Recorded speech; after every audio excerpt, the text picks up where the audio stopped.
We go. Hello, people of Facebook. Welcome to the Musicto label page. My name's Andrew, and I'm here again with UK producer Matt Jenko. Matt, how you doing? Once again, we have returned for more hijinks and just madness. It is madness. If you can hear the noise in the background, that's somebody slicing up the last producer we worked with.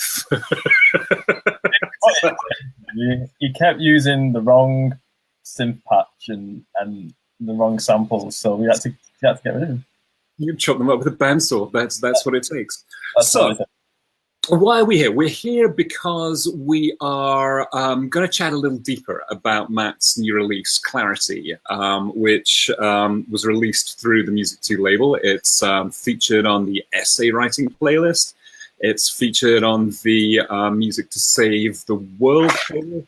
I need to move this keyboard. I swear to God, I knock it every time, and everyone can hear it. So get rid of that. Get rid of that. It's also on the front page of Musicto, and it's beginning to pick up some steam. But what I wanted to get into was more the whole chill step, chill wave, chill out thing. So tell us a little. Where did this come from? Because when I left the UK, getting off 20 years ago, this didn't exist. So what do you think this? What is this market? This chill out stuff? I still think, we're still trying to figure it out, aren't we? I mean, we have these conversations every bloody day, like, what is it? And the thing is, like, to me, chill step is chilled out dubstep, really. And it doesn't even have its own, it threw me off a bit because it doesn't have its own Wikipedia page, which is always a worry for me because I base everything I do in life off what's on Wikipedia. And but that kind of describes it really, doesn't it? It's got the whole dub step beat, which is the 1 2 1 2 do, and that's the aesthetic of the dub step. I don't really know much about dubstep, and then the chilled out bit is that it's because typically dubstep's quite, how do we say this without offending the dubstep fans? It's quite loud and a bit screechy. And I think that chill step is taking those elements, the rhythms of dubstep, and then just taking sort of more, almost new agey sort of instrumentation, really. Right. A lot of parallels with what. So I've been listening to a lot of chill step and because there's chill hop as well, which is chill out hip hop, and all of these genres to take and chill wave as well. They take the sort of the rhythmic aspects of the dance music that they're taking the name from, and then apply new age elements to it. Like world instruments, choirs, acoustic guitars are big. So listening to a lot of flow stuff, it's like this is basically what these chilled out dance genres are doing, but with the beats that appeals, because you get it with there's a lot of drum and bass beats in these kind of tracks, but it's all with the exotic instrumentation over the top instead. So just take, who were the big players in the dubstep days? Skrillex, isn't it? Bloody Skrillex. Right. I think Excision's running the game these days. I don't know. I've got a pal who's a producer and he's really into the dubstep scene, so he'd be the better one to ask. And he's probably going to kill me when he sees this and he goes, "Well, you not know my genre." But it's that, boom, boom, pump, it's that whole, scene, everything's built up to the drop and then bam, and we get in. So it's taking that and making it more accessible to, listen to when you just want to chill out, I guess. But you like that music, and that music didn't exist for easy listening, I guess.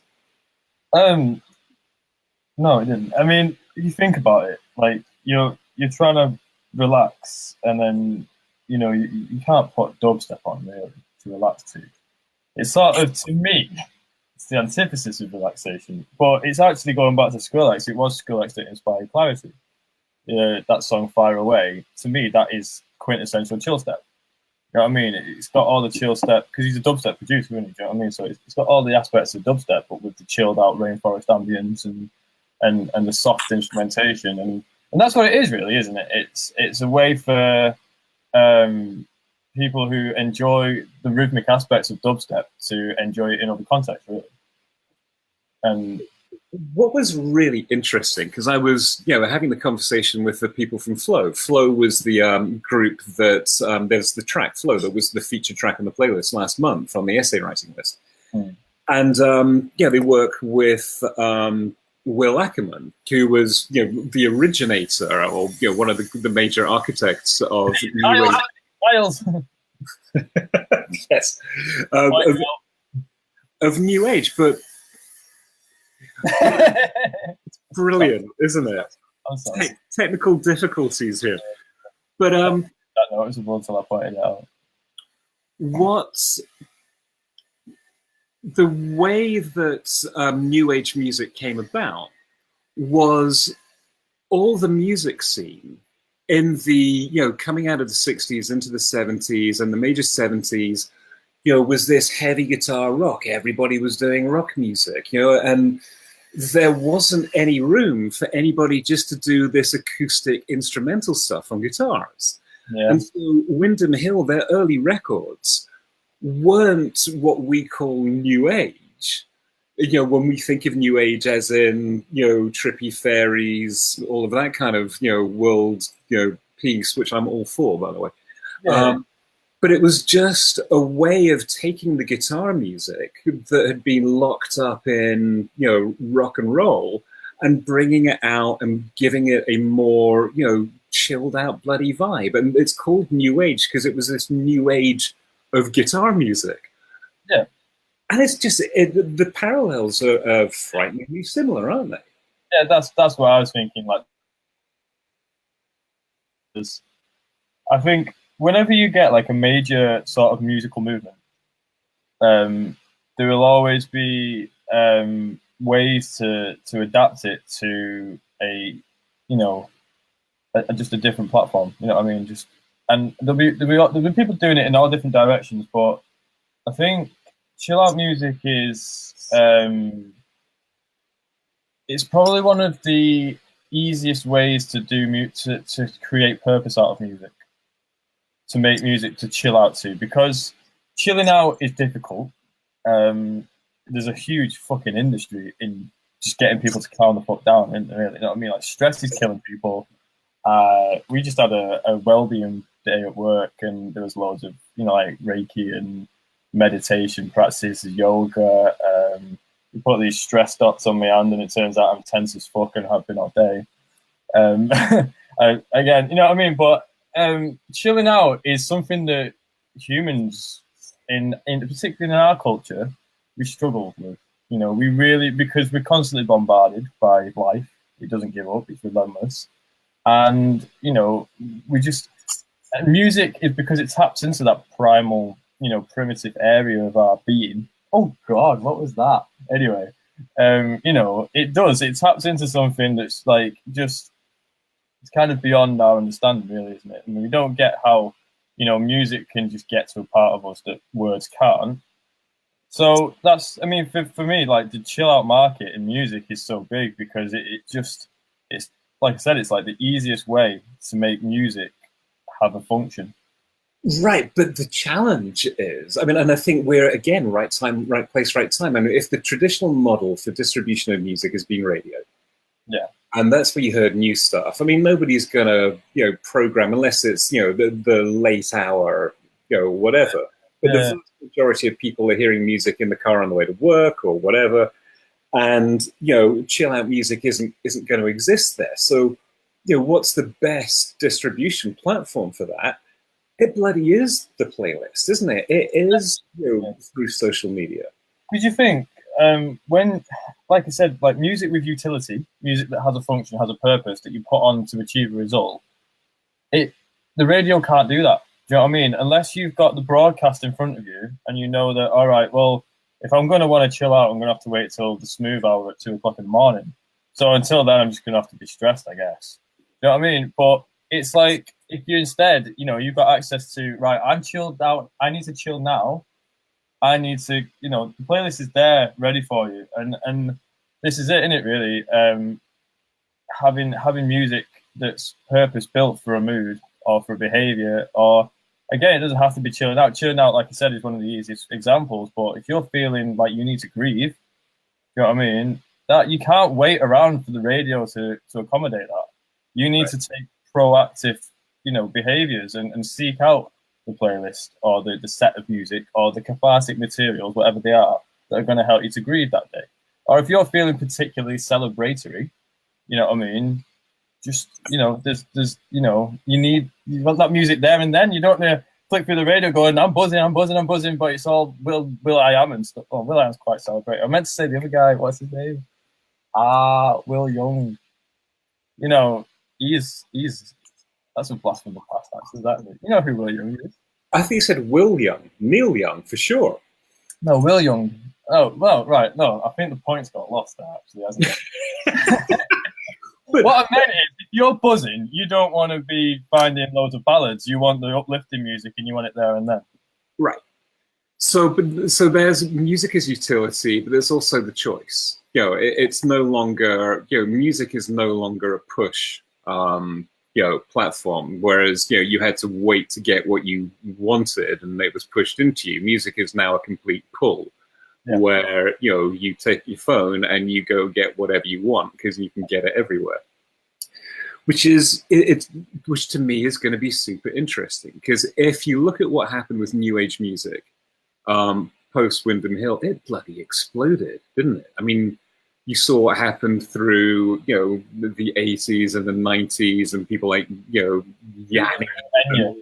Who doesn't know Enya? You know what I mean? Massive. And so why, I mean, wouldn't that be amazing if that happens, you know, with EDM and that whole genre as well? I mean, that could be huge. But again, like, I feel like we're coming into what the whole purpose of Musicto is about, which is that people aren't genre animals. We think we are because we've been told we are, but really, and here's an example. So heavy metal and heavy dubstep are essentially the same thing. You know what I mean? And you get a lot of dubstep. You know, I think the genres have merged in a lot of ways now, and you've got like the screamy vocals, but the parallels are so similar. You know what I mean? But so when someone's listening, they want heavy drums, something really powerful and driving, deep bass, and some grinding either guitars or synths. Do you know what I mean? But for so long, people were like, I like metal, I don't like dubstep, dubstep's shit. And it's like, you realize they're basically the same thing. You know what I mean? But because they were so genre-minded. Now, the thing is, people like Save the World List is a great example. Every song on there is very similar in the sense that it's got some sort of power to it. Do you know what I mean? There's no ballads on there.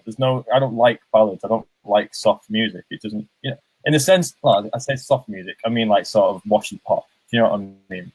You know what I mean? Westlife bastards. But you know, like there's always a vibe. Do you know what I mean? There's a similar there's a power to it, and this is what it is really. People aren't genre animals. We're told we are. We're raised in captivity to believe that we are, because that's convenient for pushing, you know, whatever. And really, in reality, we have a tendency really to want to listen to music based on the mood we're in. And this is what it comes down to, isn't it? You know, I say artists, really. We get confined as artists to genres and saying, right, I'm a house producer, so I'm kind of locked into that now.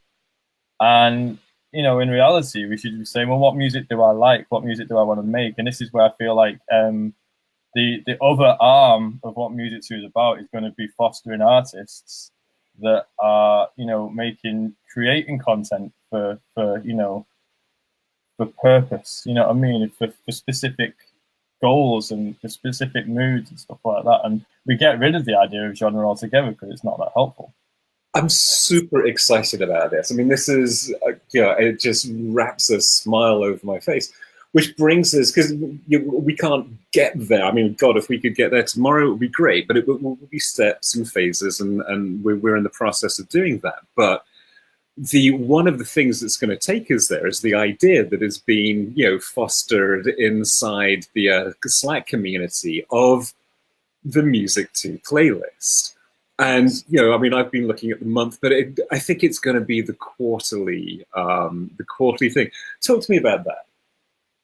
Right. So what we want really is we want a place to showcase our absolute best.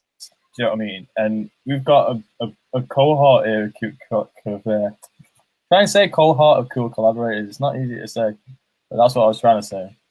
And, we all love music. We all know what we're talking about when it comes to the type of vibe that we're after, because we can't be wrong about it. You know what I mean? It's your playlist. You set the rules. And we want basically a place to showcase the absolute, latest and greatest, or just the songs that define what our playlists are about. You know what I mean? And this is a prestigious place to be. You know what I mean? Especially if we do it seasonally, because you are there for a full 3 months, and it's like, this is what we are about. And you have this playlist that it's essentially a way for people who aren't aware of what we're doing when they first get here to have a bit of a roadmap about where to go next. You know what I mean? And because seeing 60 playlists in one place can be quite intimidating for the average, because not everyone's a musical veteran like we are, and they might come in and go, God damn it, am I a jellyfish, or why do we need to taste the South? I just don't know. So having a centralized playlist where people can, pick and choose and go, right, okay, so I guess it's this playlist for me. Or even find music they never thought they'd listen to, or just, I think it might even completely eradicate the person who's come here for a genre and instead push them towards, well, actually, I think I might be able to find music for any particular mood that I'm in now, because everything's here. It's all catered to. This is the thing that I think we've got a huge opportunity for, because it's what Spotify should be doing better, and they're not. I gotta confess, I have not listened to my Discover Weekly on Spotify for weeks, because it was just bumming me out, because it was the same bloody shit. So it's almost... While we're on that point, this is what annoys me about some, and I'm not going to name any names, but some of my favorite producers kind of annoy me, because when I see they've uploaded a new track, I'm like, I probably don't need to listen to this, because I've probably heard it in the last 3 releases that they've done. You know what I mean? And music shouldn't be predictable. Music should be, like we said, with the sandwich guy, who's like constantly trying to surprise you and make you realize, actually, you like a lot more stuff than you think you do. It just needs to be put in front of you, because there are a lot of people in the world that will eat cheese and beans on a jacket every day of their life for dinner and never, ever try anything else. And you think, you might love tuna, you just never tried it, my friend. Do you know what I mean? And it's this whole idea that, producers shouldn't feel like they're locked into a genre. Listeners shouldn't feel like, playlist curators shouldn't feel like they're locked. The genre is such a convenient but inaccurate way to describe music, because music isn't about what box it's in. Music's about what it makes you feel, or what it helps you to do, or what it brings out in you. And there are lots of songs that, if they were kept with genre, they would never play together. But if you put them in purpose-based categories, you've got a mash of songs that can work together. I mean, want to hit home on that, Avicii's crossover, Wake Me Up. I mean, I was reading about it. I mean, he played it at what was the Miami, festival, and they booed him off the stage. And like, booed him off the stage, but he didn't go down terribly well. And then it became, this massive global hit. Exactly. Brilliant, isn't it? So, but going back to, it's what Spotify is getting wrong is that it's so bloody genre driven. And I know that. Let's do an example. So say you was to put on Fire Away by Skrillex, right? So Spotify goes, right, they like Skrillex, so okay, here's loads of Skrillex. And really, if you were listening to Fire Away, you'd probably want some Enya, you'd probably want some Flow, some new age stuff, you know, a load of Chillstep, Jakku, some more chill out Flume. You know what I mean? So Skrillex being a dubstep producer doesn't help the listener who's trying to find more music like Fire Away. Right. You know what I mean? And that's the problem, really.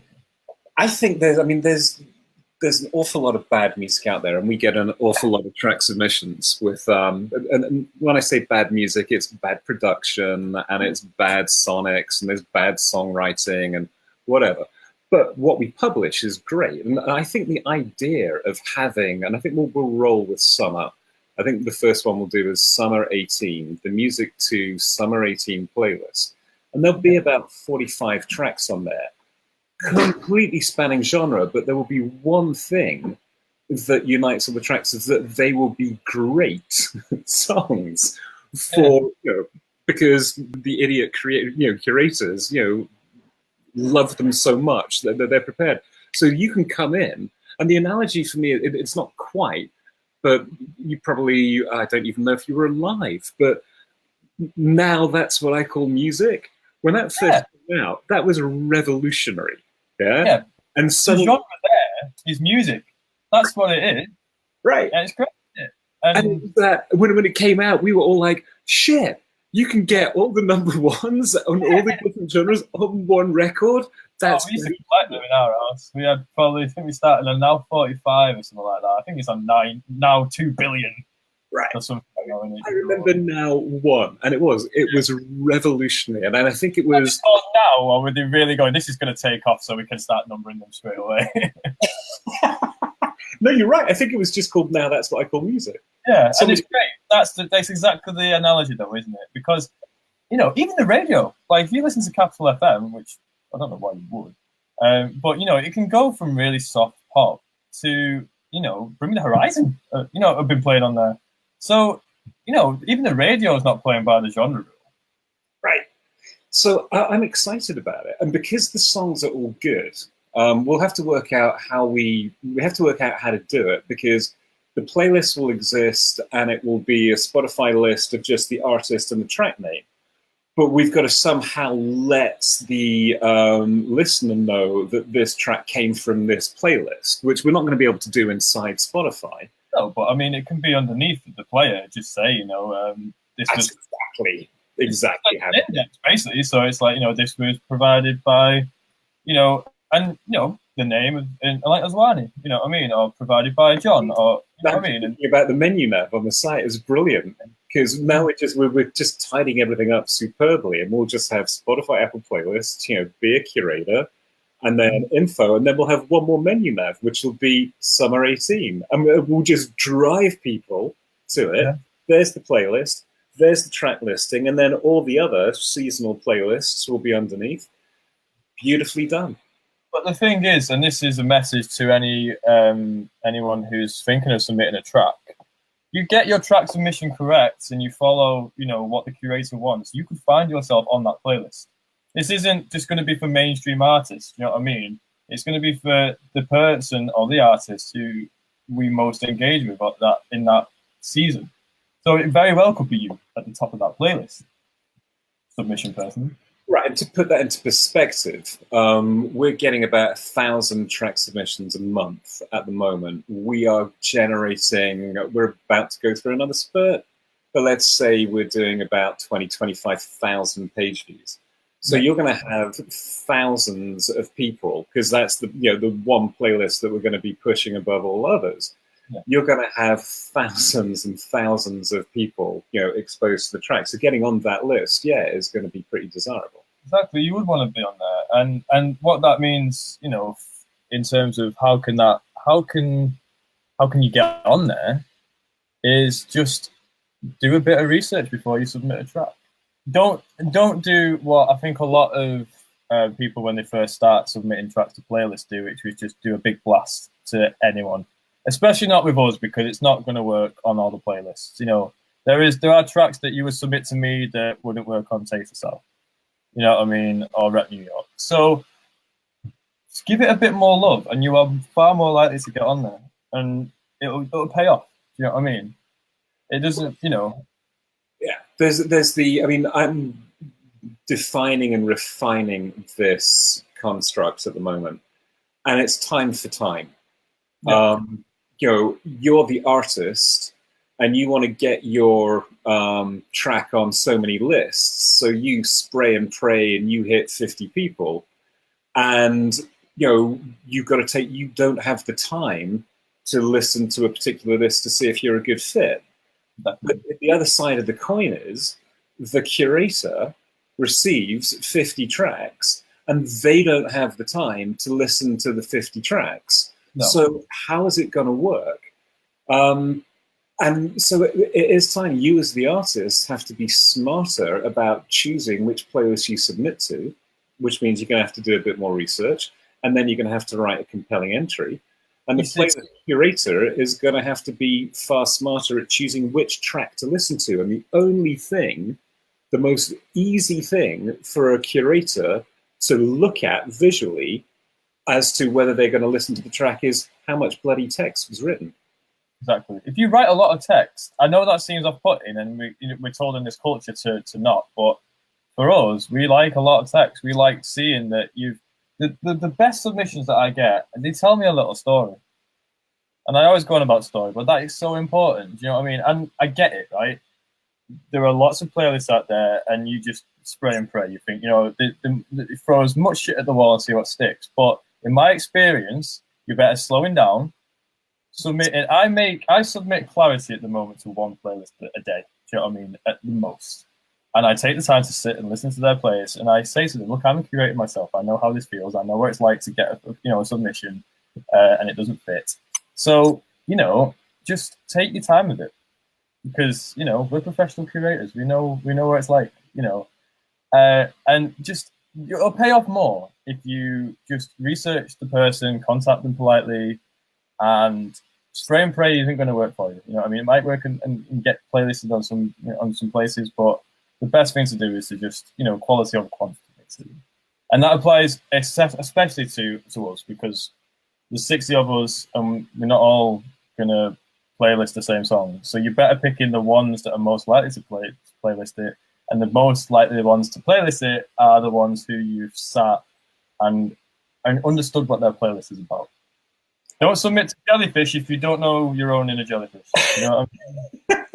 But it's what I love is I get, on the label account, I get DMs from people, and I get sort of Twitter replies, hey, listen to my track, or even I love the ones that come through Facebook. We had a couple this morning. It was like, hey, I'm on 20 playlists, but I'm not on yours. You should listen to my track.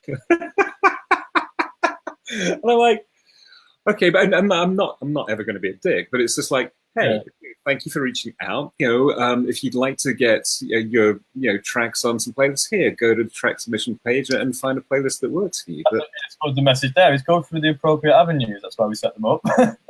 Right. I do get it, because the advice is to try and reach out to the curator personally. But that is what you're doing by submitting. You are reaching out to us personally. We do read all of our emails, and we read all of our submissions, and we listen to them all. You know what I mean? And it's difficult when I don't reply to everybody. I know I don't. And there are people that I'm like, I'm going to playlist them, and I still don't reply to them. So that's, it's because of the time thing. You know what I mean? And it's difficult. But we do listen to everything. We do consider everybody. No one passes under the radar. And sometimes it's just the case that they're not the right fit. And most of the time I will let them know, say, look, great track, really like it. It's just not right for my playlist. Other times I'll be like, I think I know exactly where that needs to be, so I'll go and tell the curator who I think would benefit from it. That's very true. That's a reflection of our community. It's Erin from the Ocean and Beyond list hipped me to a track that she was submitted to her that's just stunningly perfect for the Grief To list, and it's like, yay! I mean, would never have heard it, but that's the thing as well, because sometimes it might be the case that someone. And this happens a lot as well, is they'll send me a track and I'll go and listen to it, and I go, I tell you what, I think this track, and Morning Fatty did it. They sent the track that they sent me, I went and listened to them and went, actually, this is the one that we're going to use. This is much more like my playlist. Right. And that's great. They thought that was great. So sometimes, it takes a bit of back and forth with the curator and the artist, and then we finally figure out what's the best way to go with it. And sometimes it's like, actually, I think we need to put you on a different playlist, but I think you'll find a home somewhere, you know. And again, there's that many of us. It might be overwhelming for the person who lands and goes, I don't know where this track belongs really, because I've been submitting to house playlists and I don't see a house playlist here. You know what I mean? And this is the future, my friends. This is the way it's going. So you got to think with your house track, what is this house track designed to do? It's not just a house track. You made it to make someone feel something. Now, is it a party? Is it music? Do you want to get wild to it? Do you want to celebrate life to it? Or is it more about, you know, taking some shots and smoking some bongs? Think about what you want your music to make people do, and that'll be where it goes. I love it. On that, we're going to wrap because that was brilliant. Yeah. Matt, as ever, it's a pleasure. If you haven't checked out Clarity, go and check it out. There'll be a link down below. Go and read about it on the record list, on Save the World. Go and listen to it on Spotify. Subscribe to the lists.